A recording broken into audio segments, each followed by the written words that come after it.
Epístola a los Efesios, capítulo 2. Seguimos disfrutando tan especial libro. La verdad que encontramos gemas tan especiales en este libro. Es una revelación tan sublime que el apóstol Pablo recibió del mismo Jesús de una manera glorificada. Este capítulo 2 comienza diciendo, sin antes mencionar y recordar lo que dijimos el día de ayer, cómo Dios muestra a través de Efesios el papel posicional de la iglesia. Primeramente lo muestra como el cuerpo viviente, como un organismo. Muestra a la iglesia como el templo de Dios. Muestra a la iglesia como el misterio escondido, como el hombre nuevo, como la novia ataviada, como la futura esposa perfecta, como conjunto de soldados de Jesucristo. La iglesia es esto con Jesús y se revela en este libro tan especial. En este capítulo 2 se hace un realce sublime sobre lo que es la gracia. Y Él os dio vida a vosotros cuando estábamos muertos en delitos y pecado. Eso significa que nuestra alma estaba muerta. Un muerto no puede resucitar por sí mismo y necesita la intervención divina. Es decir, que hasta en eso Dios tuvo que participar para despertar y hacer resucitar nuestra alma, donde están las decisiones y donde está la voluntad. Fue puesto ese hálito de vida para nosotros decir sí, acepto a Jesús. En tiempos atrás estábamos muertos en delitos y pecados. Anduvimos siguiendo la corriente de este mundo. Es que el mundo es una corriente que influencia grandemente sobre nuestra mente, sobre nuestro corazón, manifestado en todos los sistemas, bien sea educativos, políticos, económicos, religiosos. Todos los grandes sistemas en este mundo, en este globo terráqueo, su principal influenciador es Satanás. Y aquí lo dice: conforme al príncipe de la potestad del aire, el espíritu que opera en los hijos de desobediencia, entre los cuales también todos nosotros vivíamos en otros tiempos, en los deseos de nuestra carne, haciendo la voluntad de la carne y de los pensamientos, y éramos por naturaleza hijos de ira, lo mismo que los demás. ¿Qué fue lo que hizo el nuevo nacimiento? Fuimos nacidos por la palabra y por el Espíritu. Darnos otra nueva naturaleza.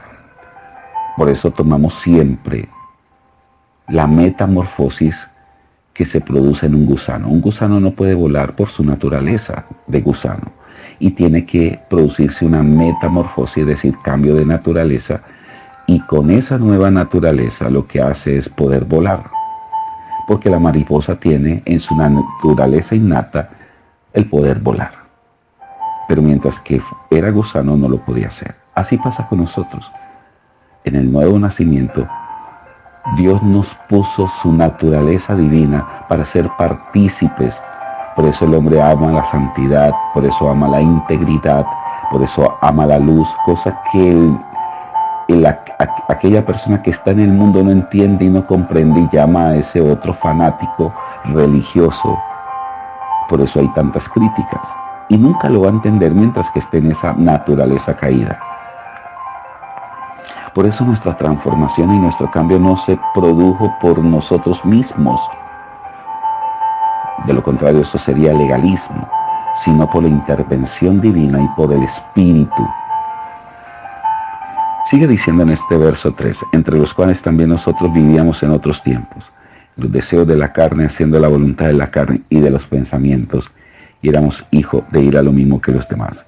Este versículo 4 es clave. Pero Dios, que es rico en misericordia, por su gran amor con que nos amó, aun estando nosotros muertos en pecado, nos dio vida juntamente con Cristo. Por gracia sois salvos. Es decir, que estábamos muertos totalmente, pero resucitamos. El nuevo nacimiento es una resurrección, porque la Biblia dice por allá en 1 de Pedro capítulo 1 verso 23, fuimos renacidos, es decir, que nacimos y morimos espiritualmente en Adán y Eva. Pero al decir fuimos renacidos significa que fuimos resucitados. Eso es nuevo nacimiento. Dios, que es rico en misericordia, por su gran amor con que nos amó, estando nosotros muertos en pecado, nos dio vida juntamente con Cristo, y por gracia sois salvos. Y juntamente con Él nos resucitó y nos hizo sentar, y aparece nuevamente la palabra lugares celestiales. Lugares celestiales. Nos hizo sentar en lugares celestiales con Cristo Jesús, para mostrar en los siglos venideros las abundantes riquezas de su gracia. El papel posicional que debe tener la iglesia es en la gracia de Dios. Es en la gracia donde el hombre se santifica. Es en la gracia donde nosotros podemos alcanzar la estatura de Cristo. Es en la gracia donde el hombre puede disfrutar plenamente. Ya no estamos inscritos a la ley. Estamos en la posición de autoridad, de resurrección, de vida del Espíritu. Porque por gracia sois salvos, por medio de la fe. Y esto no es de vosotros, pues es un don de Dios, no por obras, para que nadie se gloríe. Por más que el hombre obre, para adquirir salvación, siempre quedará en deudas para con Dios. Las obras que yo haga es simplemente el producto de que vivo en la gracia. No para ufanarme, sino que la demostración que Jesús vive en mí. Por eso dice el verso 10, porque somos hechuras suyas. Esta palabra hechura es la palabra griega poema, que es poema. Podríamos parafrasearlo de esta manera, porque somos el poema de Dios en Cristo Jesús, para buenas obras, las cuales Dios preparó de antemano para que anduviésemos en ella. ¿Por qué dice preparó de antemano? Porque Dios nos diseñó desde antes, para que fuésemos como Él y para que se manifieste las obras como se manifestaban en Él. Y esas obras no las hago para ser salvo, simplemente es la muestra de quién soy yo en Jesús. Reconciliación por medio de la cruz.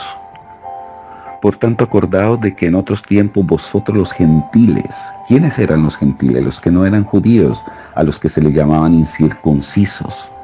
También se le apellidaban perros inmundos. Los que estaban fuera del círculo de la circuncisión.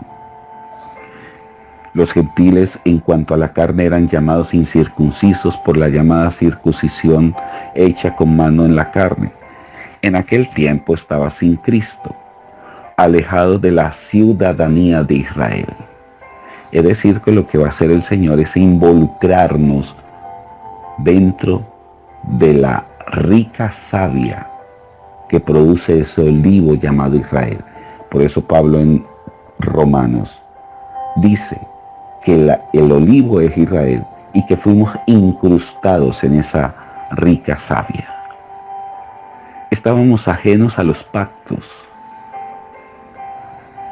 Dios hizo pacto con Israel, pero ahora involucró a la iglesia, y un pacto de parte de Dios es perpetuo, permanente. Dios promete guardarte.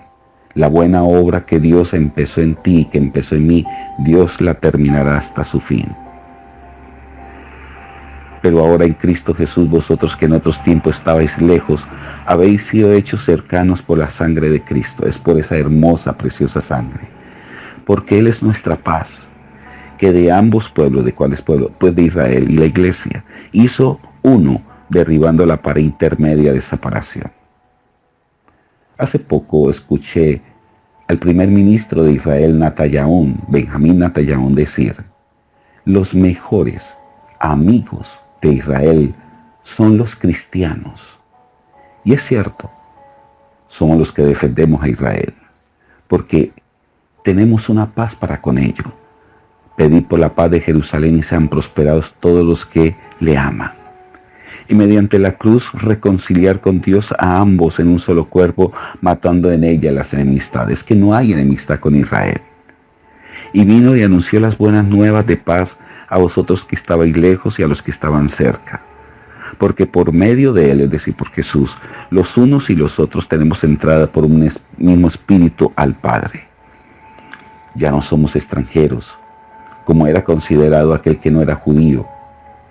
Cuando un extranjero vivía, se trataba como un advenedizo, simplemente como eso, como un extranjero, se les daba cobertura. Pero aquí dice: ya no somos extranjeros ni advenedizos, sino que somos conciudadanos de los santos y miembros de la familia de Dios. Esto es para aplaudir la gracia de Dios. Edificado sobre el fundamento de los apóstoles y profetas, siendo la principal piedra del ángulo. Recordemos que esa piedra angular es la piedra base fundamental de un edificio, de todo lo que lleve peso, en él recae el peso. Jesús es esa piedra del ángulo del universo, de esta tierra, del mundo espiritual, de su vida, de mi vida, de nuestro matrimonio. Donde se ponga, Él será la piedra del ángulo. En quien todo el edificio bien coordinado, que esto es la iglesia, también podríamos decir que la iglesia es el edificio de Dios. Muchas veces le llamamos a los sitios locativos donde vamos a adorar a Dios el templo o la iglesia. No, la iglesia somos nosotros y el templo somos nosotros. Simplemente ese es el recinto donde nosotros o la iglesia va a adorar a Dios. En quien vosotros sois juntamente edificados para morada de Dios en el Espíritu. Qué revelación tan grande. En quien todo el edificio bien coordinado va creciendo para ser un templo santo en el Señor. Tenga presente que el templo físico fue destruido en el año 70. Solamente Dios aceptaba un templo en Jerusalén, en el monte de Sión, como le hemos venido explicando. Dios permitió que ese templo se derribara. Hoy en día no queda sino lo que llamamos el muro de los lamentos. Pero era el plan de Dios. ¿Por qué? Porque Jesús dijo que no quedará piedra sobre piedra, pero en 3 días se volverá a levantar el templo. Es que en la resurrección Jesús levantó un nuevo templo que ya no está en una parte locativa o en un lugar específico, sino por este tiempo de la gracia de Dios. Ese templo es la iglesia. Es un templo andante. La gloria de Dios transportándose en toda parte. Amigo y amiga, usted y yo somos ese templo. Ese edificio va creciendo para ser un templo santo en el Señor. Que tengan todos un feliz día y mañana seguimos con el capítulo 3, que es sumamente profundo. Bendiciones.